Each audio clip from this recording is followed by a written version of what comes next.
साथ आस्था कौशिक। 26 तारीख जैसे जैसे करीब आ रही है, दिग्गजों के सियासी वार पलटवार बढ़ते जा रहे हैं और इस बीच हमारी चुनाव एक्सप्रेस पहुंच चुकी है अलीगढ़। एएमयू के पास हैबिटेट सेंटर में आज हमारा पड़ाव है। यहीं से अलीगढ़ के मुद्दे जानेंगे और साथ ये भी जानेंगे कि जनता किन मुद्दों पर, किस आधार पर अपने प्रत्याशी को रेट कर रही है। बीजेपी का गढ़ कहा जाता है अलीगढ़, क्योंकि यहां पर आप सांसद से लेकर विधायक से लेकर निगम से लेकर और यहां तक कि जिलाध्यक्ष भी बीजेपी का है। बहुत सारे सवाल होंगे, जनता रिपोर्ट कार्ड देगी, अपने लोकल मुद्दों की बात करेगी। लेकिन इस बीच जैसे ही लोकसभा के दूसरे चरण के मतदान की तारीख नजदीक आ रही है, सियासी वार पलटवार बेहद तेज हो गए हैं। सियासी अखाड़ों में पारा पूरी तरीके से हाई है। दूसरे चरण की बात करें तो यहां पर 8 सीटें हैं जिन पर मतदान होना है और 2019 का डेटा अगर उठा के देखें तो इन 8 सीटों में से 7 पर बीजेपी ने 2019 में कब्जा जमाया था। एक सीट अमरोहा की वो बसपा के दानिश अली जीते थे और बाकी की जिन 7 सीटों पर बीजेपी का कब्जा था उनमें से 6 पर बीजेपी ने बम्पर जीत दर्ज की थी और जबकि एक मेरठ की सीट जहां पर बीजेपी कम मार्जिन से जीती थी, 4700 वोटों से बीजेपी जीती थी। लेकिन बड़ा सवाल यही है कि क्या गारंटी वर्सेस वादों का पिटारा, इस जंग में जनता किसके साथ है, इसी पर करेंगे चर्चा। लेकिन सबसे पहले आप रिपोर्ट देखिए।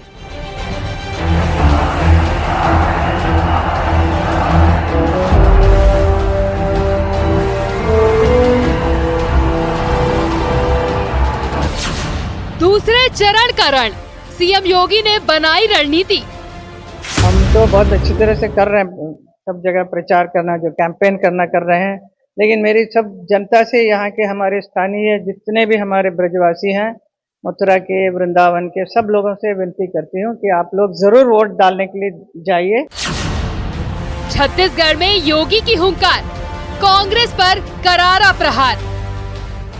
अभी हमें राजस्थान के विकास को, देश के विकास को नई बुलंदी देनी है, बहुत कुछ करना है और ये संकल्प लेके मैं चल पड़ा हूं।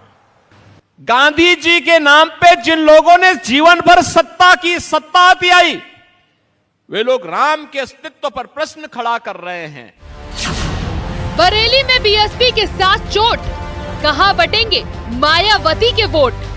वर्तमान बीजेपी की सरकार ने किसानों का विशेष ध्यान नहीं रखा है, लेकिन यहाँ की इस क्षेत्र की जो फसल है, जो कारोबारी लोग हैं, जब हमारी पार्टी पावर में थी तो हमने इस मामले में पूरा ध्यान रखा है। कल अलीगढ़ आएंगे मोदी, बीजेपी को मिलेगी जीत की गारंटी। भारतीय जनता पार्टी लगातार ये नारा दे रही है कि वो इस बार 400 पार सीटें करने जा रहे हैं। जिनको ये भरोसा है कि 400 पार सीटें वो भारत में और देश में जीत जाएंगे, आखिरकार वो अन्याय क्यों कर रहे हैं। गन्ना बेल्ट में दूसरे फेज का दंगल, किसका सियासी मंगल। हर बंदा आज वो साफ दिखाई दे रहा है। इंडियन पॉलिटी पे उन्होंने अपनी छाप छोड़ दी। जल जीवन मिशन एक बहुत महत्वपूर्ण योजना है। फिर रोजगार के लिए क्षेत्र में कुटीर उद्योगों में बढ़ावा देना है।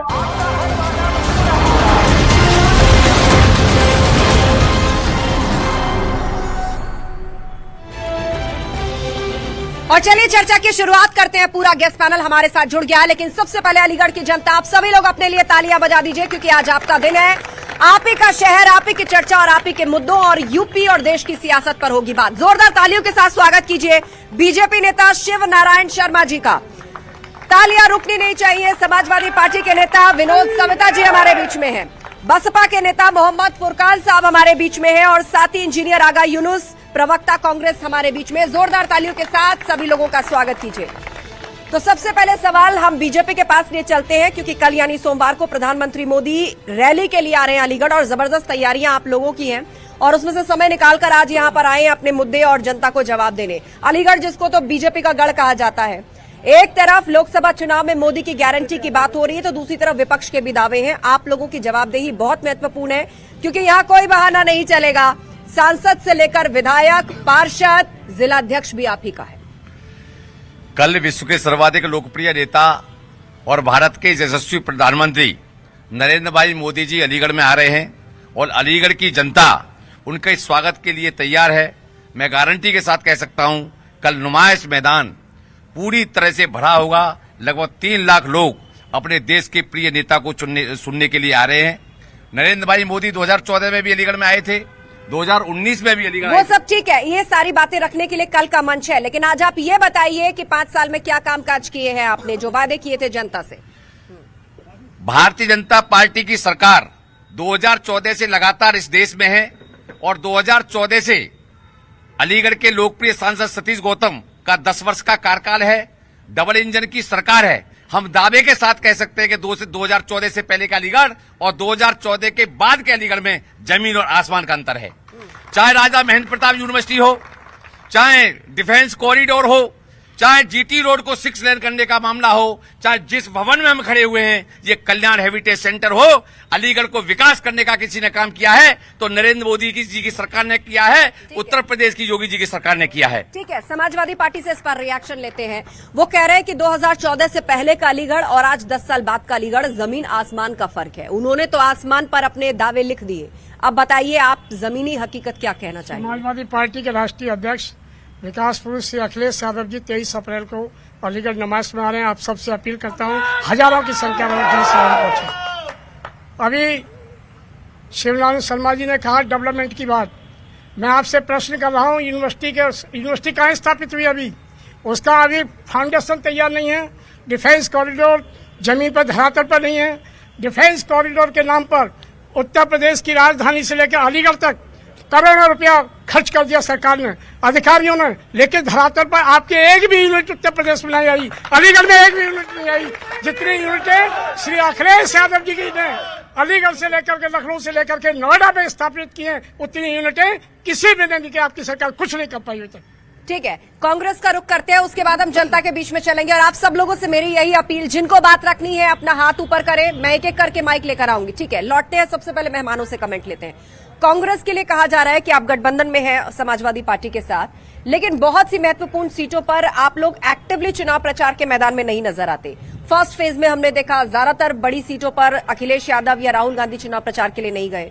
सवाल बहुत सारे उठे कि आप मजबूती से चुनाव लड़ भी रहे हैं नहीं। देखिए, देश जो है युग पुरुष और यशस्वी नेता माननीय राहुल गांधी जी के नेतृत्व में आगे बढ़ रहा है। और नेतृत्व में मतलब आपने मान लिया क्या कि राहुल गांधी प्रधानमंत्री इस देश के? हमने आगामी प्रधानमंत्री, आप ये बताइए, कांग्रेस पार्टी आगे बढ़ रही है कि देश आगे बढ़ रहा है? देखिए, हमने आगामी प्रधानमंत्री उत्तर प्रदेश में 40 से 45 इंडिया गठबंधन और समाजवादी पार्टी की सीटें आ रही हैं और ये अभी दूसरे राहुल गांधी को पीएम का चेहरा मान लिया क्या? अभी कांग्रेस ने कहा आपके सहयोगी दल, उस पर बताइए। मुझे कौशिक जी बोलने दीजिए, पूरी बात होने दीजिए।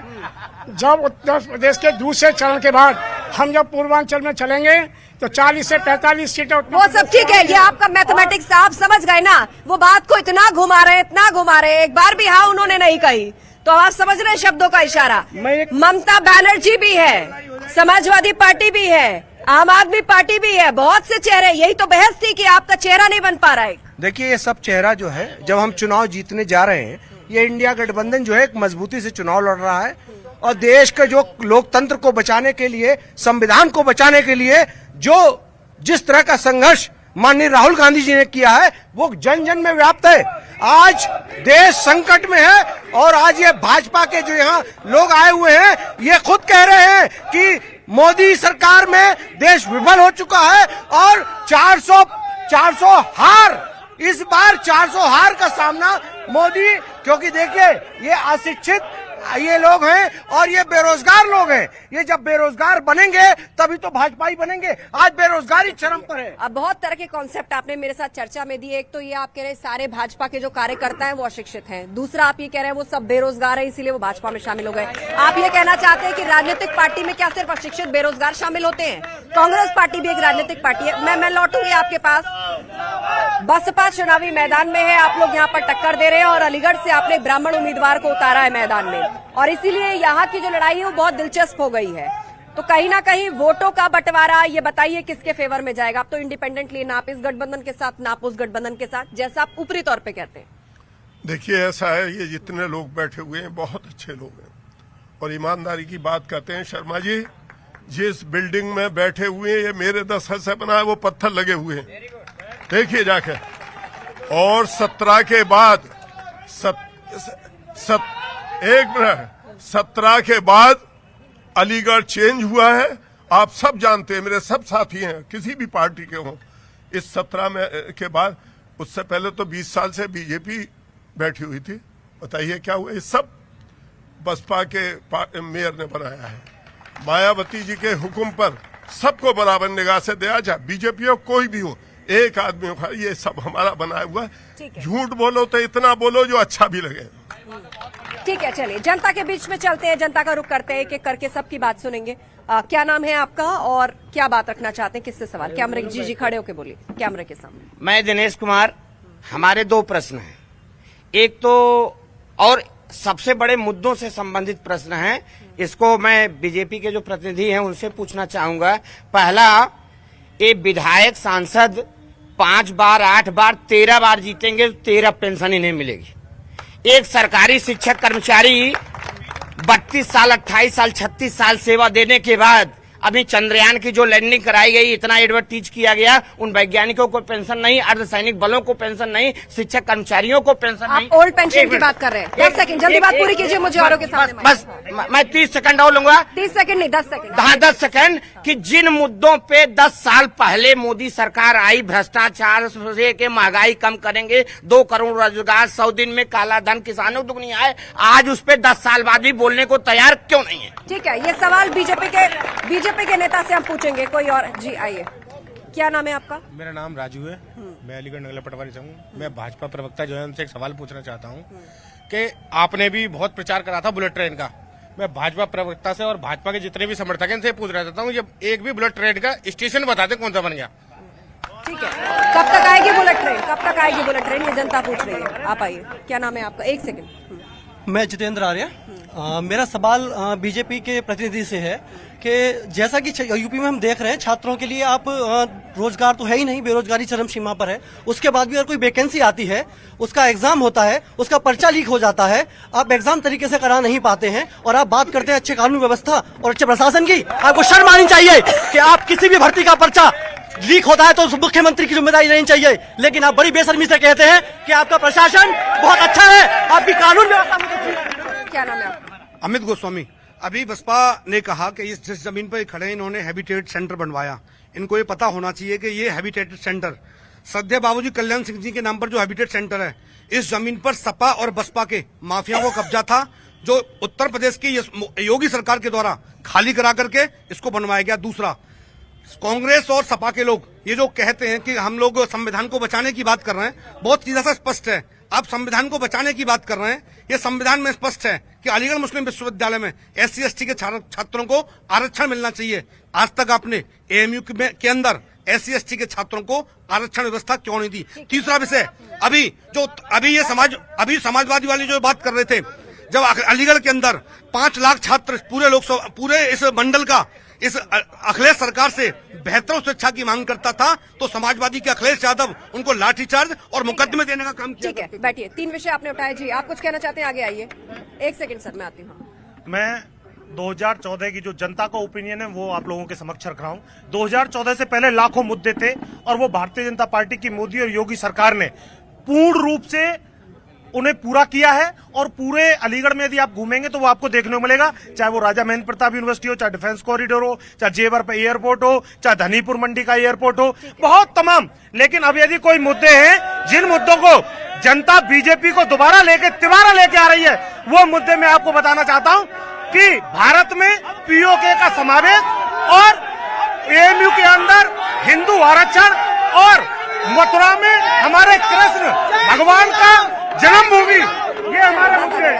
और इस बीच चुनाव प्रचार में चरम पर है। दूसरे चरण के लिए हमारे बीच में बहुजन समाज पार्टी के प्रत्याशी पहुंच चुके हैं। आप हमारी डिबेट में आए हैं, ये बताइए मुद्दे क्या है? आप लोगों को सुन रहे हैं, यहाँ जय श्री राम का भी नारा लग रहा है, यहाँ POK की भी बात हो रही है। और AMU में आपका सवाल सुन नहीं पाया हूँ। आपका इतने शोर में मैं एक सेकंड, मेरी अपील है आप लोगों से, शांत हो जाइए आप लोग, शांत हो जाइए, शांत हो जाइए, नहीं शांत हो जाइए। आप अपने लोगों को बोलिए नारे ना लगाए, वरना आप तक आवाज नहीं जाएगी। शांत हो जाइए। आपने यहाँ अलीगढ़ के लोगों की बात सुनी। यहाँ अगर मैंने मुद्दा उनसे पूछा तो उन्होंने जय श्री राम भी कहा, उन्होंने POK की भी बात कही और अलीगढ़ मुस्लिम यूनिवर्सिटी में अल्पसंख्यकों के अलावा भी छात्रों के रिजर्वेशन या कोटे की बात कही। देखिए, हम तो आए हैं प्यार का दीपक जलाने। जो अलीगढ़ की जनता के बीच में से बिल्कुल नफरत का बीज बो दिया गया है, उसको मिटाने के लिए आया है। ये आपका छोटा भाई, आपका बच्चा। मैंने पहले दिन से नारा दिया, हिंदू मुस्लिम सिख ईसाई आपस में है भाई भाई, और यही मैं चिरतार्थ करता हुआ मैंने विरोधियों की नींद उड़ा दी है। केवल इसी मुद्दे के साथ मुझे किसी और मुद्दे की आवश्यकता ही नहीं पड़ेगी। जो नफरत का बीज पिछले 10 साल से इस अलीगढ़ की सरजमी पे बोया गया है, उसको मैं जड़ से उखाड़ कर फेंक दूंगा। आप किस नफरत की बात कर रहे हैं? एक सेकंड रुक जाइए, सवाल होने दीजिए। आप किस नफरत की बात कर रहे हैं? उन्होंने कहा जय श्री राम, आप कह रहे हैं कि हम चारों भाई भाई, हिंदू मुस्लिम सिख ईसाई। क्या जय श्री राम कहने से किसी की एकता भंग हो सकती है? नहीं, अलीगढ़ में केवल एक मुद्दा है विरोधियों के पास, जिन्ना जिन्ना और जिन्ना। अगर वाकई में हटाना चाहते हैं तो हटा देना संसद से। अलीगढ़ की सरजमी से क्यों हटाना चाहते हो? क्या उन्होंने इस अलीगढ़ में क्या उस शिक्षा की तालीम की उस मंदिर में कोई उनका योगदान नहीं है जो आप जिन्ना की तस्वीर हटा देंगे? इन भोले वाले बच्चों को भटकाकर आप भारत के बंटवारे में भी जिन्ना का योगदान, भारत के बंटवारे में धर्म के आधार पर दिया गया। आप मुझे बताइए,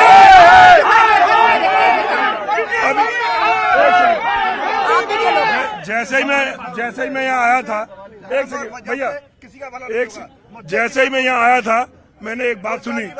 अगर नहीं, अगर मैंने अभी जैसे आया था, नहीं, मैं जैसे यहाँ आया था, जैसे ही मैं यहाँ आया था, मैंने सुना राजा महेंद्र प्रताप यूनिवर्सिटी। रोजगार की बात करिए। जैसे ही मैं आया था, आवाज आई कि हमने राजा महेंद्र प्रताप यूनिवर्सिटी बनाई। क्या मैं आपसे पूछना चाहता हूँ, यहाँ जितने लोग हैं, क्या मेरे उन धर्म समाज महाविद्यालय के छात्र बच्चों का, जिन्होंने इतना अत्यधिक संघर्ष किया उस यूनिवर्सिटी को अलीगढ़ में लाने के लिए, क्या उनका योगदान बिल्कुल भुला दिया गया? क्या उस दौरान संघर्ष में उन बच्चों पर लगे मुकदमे इस भारतीय जनता पार्टी की सरकार ने हटा दिए? जो कहते हैं आपका कहना है कि आंदोलन में जो छात्र बैठे उनके ऊपर मुकदमे वापस ले जाए, लेकिन एक बात अब भी समझ से बाहर है कि जिन्ना का जिक्र करेंगे तो समाज में एकता आएगी, और जय श्री राम कह देंगे तो समाज बट जाएगा और समाज में नफरत का बीज आ जाएगा। ये कौन सा कॉन्सेप्ट है, मुझे बताइए? आज के दौर में भी जिन्ना का नाम लिया जाएगा इस देश में? देखिए, हम बात करना चाहते हैं जो देश के अंदर ज्वलंत मुद्दा है, जो आपने अभी शुरू में कहा था, गारंटी वर्सेस वादा। मोदी की गारंटी मोदी खुद ले रहे हैं। मोदी की गारंटी है क्या? मोदी की गारंटी झूठ की गारंटी, मोदी की गारंटी महंगाई की गारंटी, मोदी की गारंटी बेरोजगारी की गारंटी, मोदी की गारंटी अशिक्षा की गारंटी, मोदी की गारंटी बदहाल किसानी की गारंटी, मोदी की गारंटी भ्रष्टाचार की गारंटी। ये सब कुछ तो हुआ चुनावी भाषण। आप लोग प्रचार में मंचों से जाकर इस तरह के नारे लगा रहे हैं, लेकिन सर देखिए, ये टीवी डिबेट है, यह फैक्ट के आधार पर बात होती है। अगर आप बेरोजगारी की बात कर रहे हैं, अगर आप अशिक्षा की बात कर रहे हैं, अगर आप ये कह रहे हैं हेल्थ सुविधाएं नहीं है, तो मुझे कोई डेटा दीजिए, कोई आंकड़ा दीजिए, कोई तथ्य बताइए। इस तरह चुनावी नारे लगाने के लिए तो आप लोगों का खुद का मंच होता है। मैं मोदी की गारंटी को झूठ की गारंटी तर्क के साथ बताता हूँ। इसी मोदी जी ने कहा था 2 करोड़ सालाना रोजगार दूंगा, वो 2 करोड़ सालाना रोजगार छीनने का काम किया। इसी मोदी जी ने कहा था 15 लाख सबके खाते में दूंगा, उन्होंने नहीं दिया। यह तर्क संगत बात है। मैं कहना चाहता हूँ, लाल किले के प्राचीर से इसी मोदी जी ने कहा था कि 2022 तक हाउसिंग फॉर ऑल दूंगा, वो नहीं दिया। 2022 तक किसानों की आय दूनी करूंगा, वो वादा झूठा निकला। इन सभी सवालों का जवाब बीजेपी से लेते हैं। एक सेकंड, इन सभी सवालों का जवाब लेते हैं। विपक्ष जो मुद्दे खड़े कर रहा है आपके खिलाफ, वो पूछ रहा है आपका रिपोर्ट कार्ड। आपने किसानों के लिए क्या किया? आपने नौकरियों या रोजगार के बंदोबस्त के लिए क्या किया, आपने स्वास्थ्य के लिए क्या किया? मैं एक एक करके सभी प्रश्नों का उत्तर दूंगा। अभी आप ही का प्रश्न हुआ था कि अभी मेरे कांग्रेस के मित्र ने कहा था कि देश का अगला प्रधानमंत्री राहुल गांधी, माननीय राहुल गांधी को प्रधानमंत्री बनाया। जब समाजवादी पार्टी के नेता से आपने पूछा कि क्या आप राहुल गांधी को प्रधानमंत्री स्वीकार कर सकते हैं, तो उन्होंने उस बात को घुमा दिया। देश जानता है कि गठबंधन में अभी तक देश का इनका नेता तय नहीं है। देश का प्रधानमंत्री राहुल जी बनेंगे, अखिलेश जी बनेंगे, अरविंद केजरीवाल बनेंगे, ममता बनर्जी बनेगी, कौन प्रधानमंत्री बनेगा ये तय ही नहीं कर सकते। और देश ने अपना प्रधानमंत्री स्वीकार कर लिया है। देश का एक ही प्रधानमंत्री है, वो है नरेंद्र भाई मोदी, क्योंकि नरेंद्र भाई मोदी पर विश्वास है देश को। देश जानता है कि देश को अगर सिरमौर बना सकते हैं तो नरेंद्र भाई मोदी बना सकते हैं। मोदी जी ने गारंटी ली है कि 2047 तक देश विकसित राष्ट्र होगा। विकसित प्रधानमंत्री मोदी ने एक बार फिर से राहुल गांधी और अखिलेश यादव की जोड़ी पर तंज कसा है। उन्होंने कहा 2 शहजादे मिलकर एक बार फिर से फ्लॉप फिल्म बनाने की कोशिश कर रहे हैं और जनता ने पहले से इस फिल्म को सुपर फ्लॉप घोषित कर दिया। सुप्रीम कोर्ट की chief justice Shri D.Y. Chandrachud Singh ने कि संविधान पीठ ने इलेक्ट्रिक और बॉन्ड का जो खुलासा किया है, जिस कंपनियों का 500 करोड़ की आमदनी नहीं, भारतीय जनता पार्टी ने 1500 और 200 करोड़ रुपए चंदा लिया है। और उसके बाद देश की वित्त मंत्री निर्मला सीतारमण के पति पराक्रम प्रभाकर जी ने एक प्रेस कॉन्फ्रेंस के माध्यम से कहा है कि विश्व का सबसे बड़ा घोटाला इलेक्ट्रिक बॉन्ड है और विश्व की जो घोटाला हुआ है, ऐसा घोटाला विश्व में कभी नहीं हुआ। मैं कहना चाहता हूँ, भारतीय जनता पार्टी की स्थिति यह है, केंद्रीय मंत्रिमंडल में संतोष, भारतीय जनता पार्टी में संतोष, और भारतीय जनता पार्टी 400 नहीं 100 भी पार नहीं करने पारी। इंडिया गठबंधन की सरकार बनने जा रही है। श्री अखिलेश यादव, राहुल गांधी इस देश से भारतीय जनता पार्टी को उखाड़ने का काम करेंगे। चलिए जनता के बीच में चलते हैं, लेकिन माइक वही जाएगा जो संयमित तरीके से अपनी बात को रखेगा। माइक उसी के पास जाएगा जो संयमित तरीके से अपनी बात रखेगा। शोर मचाने वाले, हल्ला हंगामा करने वाले के पास माइक नहीं जाएगा। चर्चा होनी चाहिए, ये शोर मचाने का मंच नहीं है और न ही आपकी पॉलिटिकल रैली है जहां जितना ऊंचा चिल्लाएंगे आपके नेता आपसे खुश होंगे। आप मुझे मत बताइए डिबेट कैसे करनी है, आप शांति से बैठिए।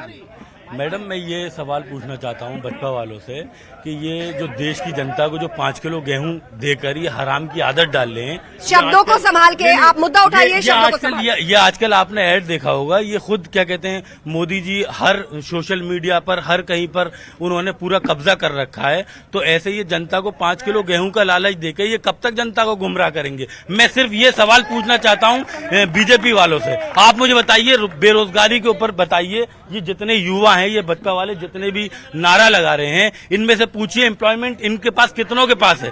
सब लोग बेरोजगार हैं। 5 किलो गेहूं का लालच देके देश की जनता को गुमराह करा जा रहा है। और इस बार मोदी जी दोबारा कभी नहीं आएंगे, ये जनता ने फैसला कर लिया है। आपका सवाल मैं लिए चलती हूँ बीजेपी के पास। ये जो राशन देने की योजना है जो कोरोना काल में शुरू हुई थी, अब बार बार इसको एक्सटेंशन दिया जा रहा है और इस पर विपक्ष सवाल पूछ रहा है कि क्या आप एक वर्ग को साधने के लिए, उनका वोट लेने के लिए इस तरह कर रहे हैं? अभी प्रश्न आया, मेरे साथी ने कहा कि ये हराम की आदत डाली जा रही है। आप भी शब्दों को संभालिए, मेरे साथी ने कहा, खंडन करते हैं आप इस तरह के किसी भी बेकार शब्द का। माँ बहस में इसकी कोई जगह नहीं है। गरीबों को अन्न मिले, ये मोदी की गारंटी है। इस देश में कोई भूखा न सोए, ये मोदी जी की गारंटी है। कोई बिना छत के न रहे, ये मोदी जी की गारंटी है। किसी को बिना राशन के न रहे, ये मोदी जी की गारंटी है। आज यार गरीबों की सुन रही है मोदी सरकार, तो इन लोगों के पेट में दर्द हो रहा है। ये गरीबों की सरकार है, गरीबों के आशीर्वाद से सरकार बनी है। नरेंद्र भाई मोदी को सभी जातियों का समर्थन है। सबका साथ, सबका विकास, सबका विश्वास, सबका प्रयास। कुछ और प्रश्न जनता के बीच में लिए चलते हैं। एक सेकंड। आप बोल चुके आपका क्या नाम है? बोले क्या नाम है आपका? मैं भाजपा के प्रवक्ता से पूछना चाहता हूँ, तू इधर उधर की बात न कर, ये बता काफिला क्यों लूटा? मुझे रेजन से गिला नहीं चाहिए, रहबरी पे सवाल है। पहली चीज आपने कहा मोदी जी की गारंटी, अरे रोजगार की गारंटी कहाँ है? दे तो रहे मोदी जी रोजगार की गारंटी, ले लो। हर साल 2 करोड़ रोजगार की गारंटी दी थी, 10 साल गुजर गए, 20 करोड़ रोजगार कहाँ है? पहले सरकारों में यूपी का मतलब हुआ करता था, यू का मतलब हुआ करता था उत्पीड़न, और पी का मतलब हुआ करता था पक्षपात। आज देखिए, पहले का समय आप जो है देख लीजिए और आप सर्वे करवा लीजिए। युवाओं के लिए चाहे वो शिक्षा की बात हो, पूरे देश के अंदर कितने विश्वविद्यालय बनाने का काम किया गया। जो पहले की सरकारें गड्ढे करवाने का काम करती थी और आज की सरकारें जो है सड़कें बनवाने का काम कर रही है। आज गैंगस्टरों को और अपराधियों को जेल की सलाखों को पीछे जो है डालने का काम किया है। आज हमारी माँ बहन बेटियां दिन में तो छोड़ो, रात को 12 बजे भी अपने घर सुरक्षित पहुंच पाती है। मेरा नाम हेमंत है। मेरा नाम हेमंत है। इंडिया अलायंस के प्रत्याशियों से बात कहना चाहता हूं कि इंडिया अलायंस के जो राहुल गांधी हैं वो कहते हैं 85% आरक्षण लाएंगे, 50% की जो बैरियर है उसको खत्म करेंगे। जो अखिलेश यादव है वो कहते हैं कि अखिलेश यादव कहते हैं कि हम पीडीए के प्रत्याशियों को पीडीए का हमें वोट चाहिए। मैं उनसे पूछना चाहता हूँ, अलीगढ़ यूनिवर्सिटी जिसमें कि आरक्षण की बेहद जरूरत है, सबसे पहले उन्हें आरक्षण यहाँ लागू करना चाहिए। राहुल गांधी ने कहा है, राहुल गांधी ने क्या कहा है, वो 85% आरक्षण लाएंगे। पीडीए के लिए आरक्षण की बात करते हैं राहुल। एक बात बताइए मुझे, अभी जो है 50 लाख से ज्यादा बच्चों ने टेस्ट दिया। Yogi ji law and order की बात करते हैं, Yogi ji law and order की बात करते हैं। कहाँ है रोजगार? युवा बेरोजगार हो गया है उत्तर प्रदेश में। देखिए, इस सरकार ने विश्वविद्यालय दिया है, सुरक्षा की बात हो सरकार में मिली है, और जो रोजगार की बात है 72,000 शिक्षकों की भर्ती केवल निष्पक्ष योगी सरकार के द्वारा की गई थी, और पिछली की सरकारों में केवल एक ही समाज के लोगों को लगा दिया जाता था। केवल योगी जी की सरकार में मैं केवल इतना जानना चाहता हूँ, इनके इंडिया अलायंस में लगभग 26 पार्टियां हैं। 26 पार्टियां 26 घोषणा पत्र लेके आ रही हैं। क्या वो 5 साल में सभी वादे पूरे होंगे? क्या कैसे युवा इंडिया अलायंस पर भरोसा करे? कैसे इनको वोट दे? मैं फिर लौटूंगी जनता के बीच में। चर्चा का रुख करते हैं, आप सभी लोग बैठ जाइए, मैं फिर दोबारा आऊंगी आपके बीच में। जिन लोगों ने बात रखी है उसमें प्रश्न INDIA के पास ये आया है कि आपकी अलायंस में जितनी पार्टियां हैं 26, 27, 28, हर किसी का अपना घोषणा पत्र है, ना तो आप उसको लेकर एक मत हो पाए। सीट शेयरिंग को लेकर इतना वक्त लग गया, फिर भी अभी बहुत जगह सिचुएशन क्लियर नहीं है। कांग्रेस जो है पश्चिम बंगाल में अलग लड़ रही है, यूपी में भी हमने देखा बहुत एंड मोमेंट पे जाके आपकी सहमति बनी। तो जनता कंफ्यूजन पसंद नहीं करती। पीएम कौन होगा, लीडरशिप किसके हाथ में होगी, चेहरों पे चेहरे हैं आपके यहाँ। लोकतंत्र विरोधी ये लोग ये प्रश्न उठा रहे हैं। 26 पार्टियों के एक गठबंधन को ये महागठबंधन कहते हैं, और 40 पार्टियों के गठबंधन जो एनडीए है वो कौन सा गठबंधन हुआ? ये 40 छोटी छोटी पार्टियां जिनका न कोई एक सांसद है न विधायक है, ये कितने पार्टियों का गठबंधन कर रहे हो? अरे देश को बचाने के लिए ये गठबंधन बना है, देश के लोकतंत्र को बचाने के लिए गठबंधन बना है, संविधान को बचाने के लिए गठबंधन बना है। और देश के अंदर जो भाजपा के द्वारा, मोदी सरकार द्वारा जिसको सड़क पर एक्सटॉर्शन कहते हैं, उसको मोदी सरकार ने उस चौथ वसूली को इन्होंने कानूनी आमला दे करके, इलेक्टोरल बॉन्ड करके बार बार हर टीवी डिबेट में ये इलेक्टोरल बॉन्ड का मामला सामने आ रहा है, लेकिन उस इलेक्टोरल बॉन्ड में तो लिस्ट है ना, बीजेपी को कितना चंदा आया, कांग्रेस को कितना चंदा आया, समाजवादी पार्टी को कितना चंदा आया, लिस्ट तो सारी है, किसी का कम है किसी का ज्यादा, चंदा तो सभी के पास आया। आप एक मिनट रुकिए, देखिए इलेक्टोरल बॉन्ड जो मोदी सरकार ने, जिसको कहीं ना कहीं एक्सटॉर्शन साहब पर जो कहा जाता है, उसको उन्होंने कानूनी हमला दे करके हजारों करोड़ रुपए डराओ, डंडा दिखाओ और ईडी भेजो, सीबीआई भेजो और चौथ वसूली करो, इसके लिए बनाया। आप बताइए 250 करोड़ रुपए बीफ कंपनी एक्सपोर्ट करने वालों से इन्होंने चंदा वसूली किया। आप बताइए जिसके खिलाफ ईडी का केस था उससे वसूली किया। ये सवाल बीजेपी के पास लिए चलते हैं। प्रधानमंत्री मोदी ने कहा था कि 2024 की जो जंग है ये भ्रष्टाचार समाप्त करने की भी जंग है, लेकिन इलेक्टोरल बॉन्ड को लेकर आपको घेरा जा रहा है। मुझे गर्व है अपने नेता पर कि विपक्ष के नेता भी आज नरेंद्र भाई मोदी जी पर भ्रष्टाचार का आरोप नहीं लगा पाए, और जितने भी विपक्षी दल के नेता हैं, चाहे तो वो जेल में है भ्रष्टाचार के कारण या फिर बेल पर हैं, जेल पर है या बेल पर है, जितने भी बेईमान हैं उनके खिलाफ कार्रवाई करने का काम किया है तो नरेंद्र भाई मोदी की सरकार ने किया है। भ्रष्टाचार के खिलाफ लड़ने का काम किया है तो नरेंद्र भाई मोदी सरकार ने किया है। इसी कार्रवाई पर सवाल उठ रहा है। वो कह रहे हैं सीबीआई ईडी जो है वो विपक्ष को डराने के लिए इस्तेमाल किया जा रहा है, नेताओं को तोड़ने के लिए इस्तेमाल किया जा रहा है, और केवल विपक्षी नेताओं के घर पे रेड पड़ रही है। 70 साल में कांग्रेस का सरकार रहा, उन्होंने सीबीआई को तोते की तरह रखा। भारतीय जनता पार्टी की सरकार में ईडी और सीबीआई स्वतंत्र रूप से काम कर रहे हैं और उन्होंने बेईमान और भ्रष्टाचारों को एक अंदर करने का काम किया है। सभी भ्रष्टाचारी या तो जेल में हैं या बेल पर हैं। ये सिर्फ अपने बचाने के चक्कर में गठबंधन करे हुए हैं। इनका गठबंधन जनता कौन बात रखना चाहता है? हाथ उठाइए, हाथ उठाइए जी। आप बोल चुके हैं? आप बीजेपी के प्रतिनिधि हैं, इनसे सवालों का जवाब नहीं दिया जा रहा। अब की बार भाजपा सरकार बाहर है और इनका एक नारा है अब की बार 400 पार। मैं कहूंगा अब की बार 400 पार ये डीजल और पेट्रोल के भाव बढ़ाएंगे और जितनी बेरोजगारी है बेरोजगारी अब की बार मोदी बाहर, अब की बार मोदी बाहर, अब की बार मोदी देश से बाहर। क्या नाम है आपका और मुद्दे क्या है? मैडम, मैं दिनेश कुमार। मैंने पहले भी प्रश्न किया कि चुनाव वास्तविक मुद्दों पर होना चाहिए। वाकई नौजवान परेशान है, किसान परेशान है। आपने किसानों की दुगनी आय की बात तो की थी, लेकिन आप 1100 वाली डीएपी 1800 की है, 50 किलो बोरी पहले 45 की और 40 की। पहले कहे सिंचाई मुफ्त करेंगे, अब ट्यूबवेल पे मीटर लगा रहे हो। हर पेपर आउट करो, नौजवान परेशान, किसान और सरकारी कर्मचारी परेशान। ये बोलने को ना तैयार। 10 पेंशन लेंगे, 32 साल सेवा के बाद सरकारी कर्मचारी को पेंशन नहीं देंगे। कुछ और लोग आप बोल चुके हैं, आप बोल चुके हैं। मेरे मुंह के आरक्षण के बारे में पूछना चाहता हूं। मैडम, मैं कह रहा हूँ कि जैसे हमारे भाजपा के प्रवक्ता जो हैं ये बहुत कहते हैं राशन बांट रहे हैं। ये बताइए मैडम, ये 5 किलो जो राशन दे रहे हैं उसमें इस भयंकर गर्मी में बाजरा दे रहे हैं। ये बीजेपी के प्रवक्ता इस गर्मी में बाजरा खाएंगे? ऐसा चावल जो जानवर न खा पाए ऐसा राशन बांट रहे हैं। इतनी भयंकर गर्मी में बांट। मैं एम ए खान गांधी।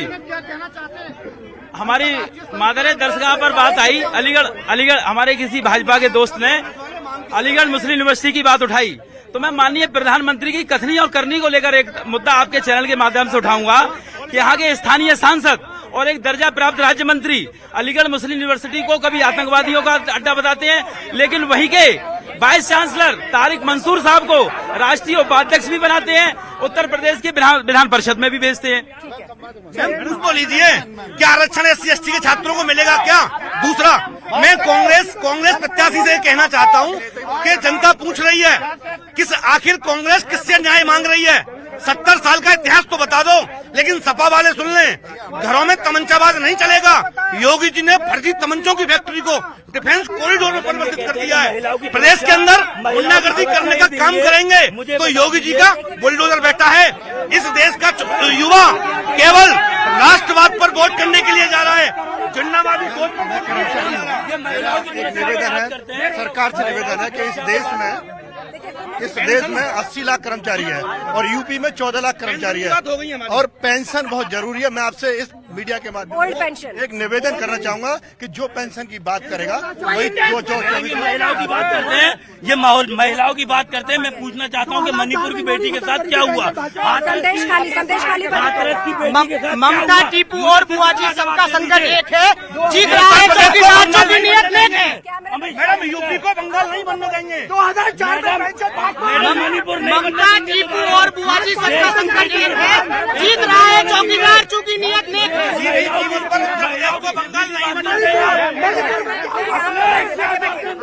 बैठिए आप लोग। इस तरह का वाद विवाद नहीं, स्वस्थ चर्चा करिए, स्वस्थ चर्चा। कुछ लोग रह गए यहाँ पर जिन्होंने अभी ज्वाइन किया है। शांति से बैठिए आप लोग, वहाँ पे शांति से बैठिए। मैम, मुझे कहना है सब एक सवाल का मैं बीजेपी जो प्रवक्ता है मैं उनसे एक सवाल करता हूँ। एक शेर के साथ, हवेली झोंपड़ी सबका मुकद्दर फूट जाएगा। हवेली झोंपड़ी सबका मुकद्दर फूट जाएगा। ये साथ अगर हिंदू मुसलमानों का छूट जाएगा और हम दोनों में प्यार के रिश्ते रहे कायम, अगर ये रिश्ते टूट जाएंगे तो भारत टूट जाएगा। मैं पूछना चाहता हूं बीजेपी प्रवक्ता से, या जितने मेरे भाई यहां पर मौजूद हैं, कि ये जिन्ना पाकिस्तान की बात करते हैं तो पाकिस्तान से फंडिंग क्यों करते हो? क्यों उनसे पैसे लेते हो, चुनाव लड़ते हो?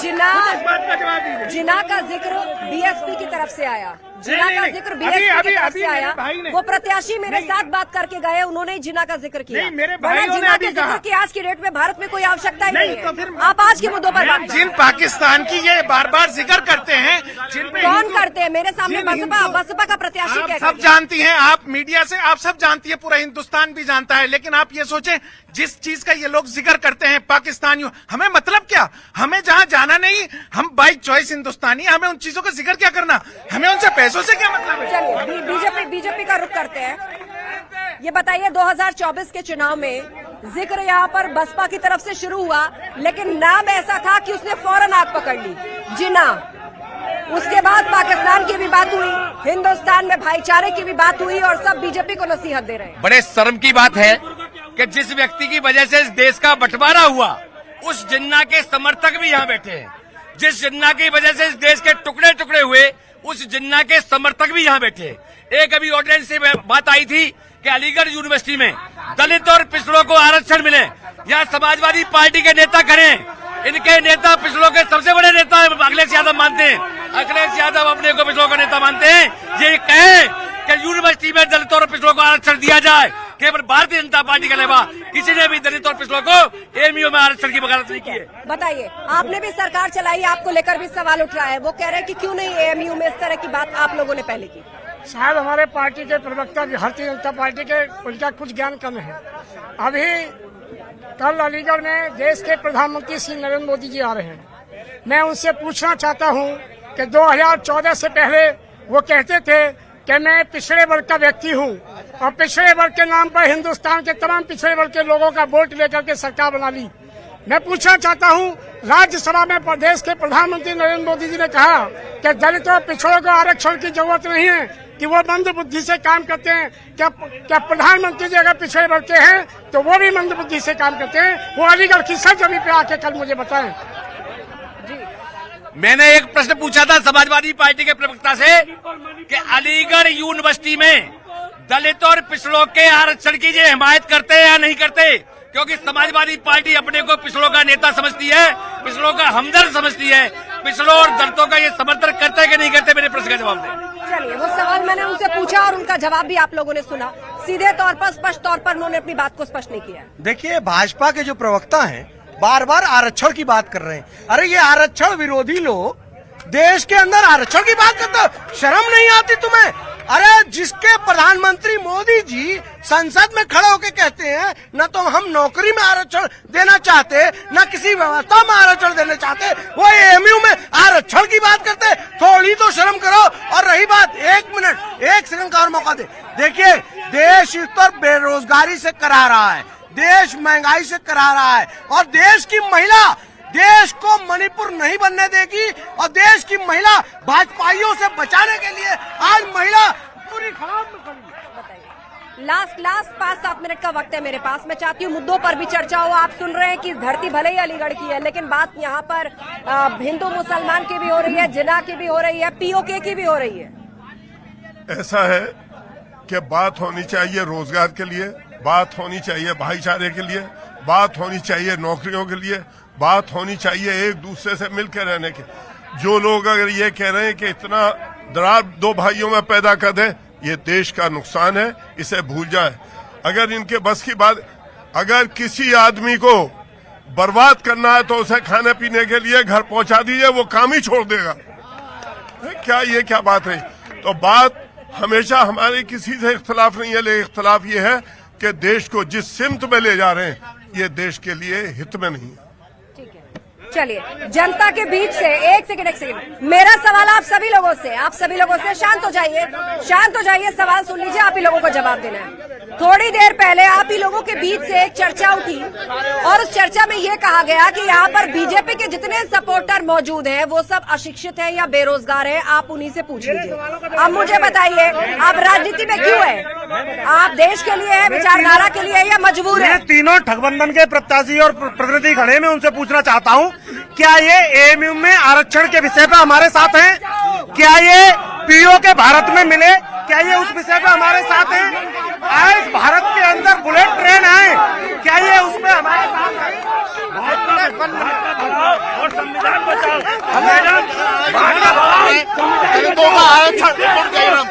दलितों का आरक्षण खत्म करने वाले सपा के सांसद बिल फाड़ दिया, कांग्रेस पार्टी के हाथों से बिल फाड़ दिया इन लोगों ने। आज ये लोग सवाल करेंगे जिनके समय में एबीसीडी की नई परिभाषा दे दी गई थी। ए फॉर आदर्श स्कैम कहलाता था, बी फॉर घोटाला कहलाता, सी फॉर कॉमनवेल्थ घोटाला, और टी फॉर तमाम का कारोबार। ये जो कांग्रेस के व्यक्ति जो बता रहे हैं, सभी लोग अशिक्षित हैं। मैं स्पेशल पर इनसे कहना चाह रहा हूँ, यहाँ चुनौती रख रहे हैं कांग्रेस के लोग, और ये लोग कांग्रेस के लोग खड़े बता रहे हैं अशिक्षित हैं। चुनौती देकर के इनसे कह रहा हूँ, अपनी क्वालिफिकेशन बता दें और ध्यान में आ जाएं। काला धन आज तक नहीं आया, बल्कि बैंक से लोग करोड़ों रुपए लेकर भागे, आज तक पैसा वापस नहीं आया। और भ्रष्टाचारियों को प्रधानमंत्री भाजपा की शामिल कर रहे हैं। भाजपा जो है भ्रष्टाचारियों का बात मशीन है। 10 साल सत्ता में रहने के बाद ये मुद्दों की बात नहीं कर रहे हैं जिनपे सत्ता में आए। इनके आज भी कांग्रेस हर मंच से कांग्रेस को कोसते हैं, कांग्रेस को दोषी ठहराते हैं। ये केवल हिंदू मुसलमान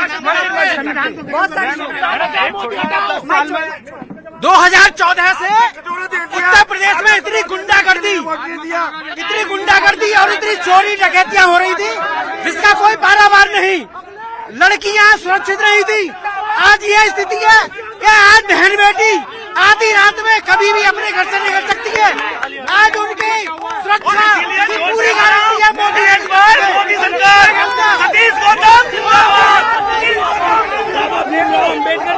उत्साह दोनों तरफ से, सवाल और दावे दोनों तरफ से। फिर मेरी अपील, संयमित होकर बैठे रहिए। ज्यादातर आप लोगों की बातें सुन ली गई है, ज्यादातर आप लोगों की बातें आ गई है। मेरे पास लास्ट कुछ मिनट का वक्त है। मैं चाहती हूँ उसमें एक बार सबसे हम लोग कमेंट्स लें। जवाबदेही सीधे तौर पर आपकी है, क्योंकि आप सरकार चला रहे हैं और अलीगढ़ में लगभग सभी जो पद है, सांसद जैसे मैंने जिक्र किया, विधायक, जिलाध्यक्ष, पार्षद, सब आपके पास है।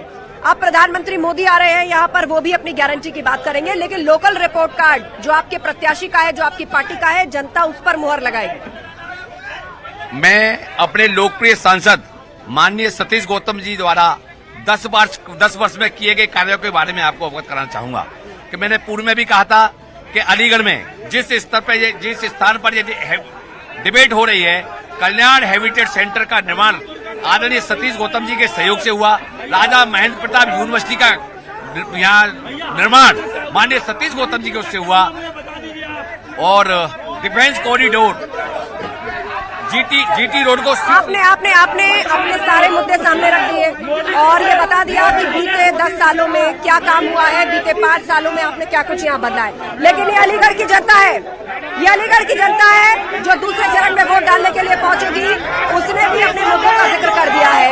बहरहाल अब देखना ये है कि दूसरे चरण में जनता किसको चुनती है। क्या बीजेपी अपना ये किला बरकरार रख पाएगी या फिर जनता यहाँ पर परिवर्तन के साथ जाएगी।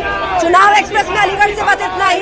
खबरें लगातार जारी है, आप बने रहिए हमारे साथ। बहुत बहुत धन्यवाद आप सभी लोगों का, धन्यवाद सभी मेहमानों का, आप सभी के लिए इस चर्चा में शामिल होने के लिए। समय खत्म हो गया है, तो कल फिर मिलेंगे आपसे। अगले लोकसभा क्षेत्र में आपसे मुलाकात होगी। मुझे दीजिए इजाजत, नमस्कार।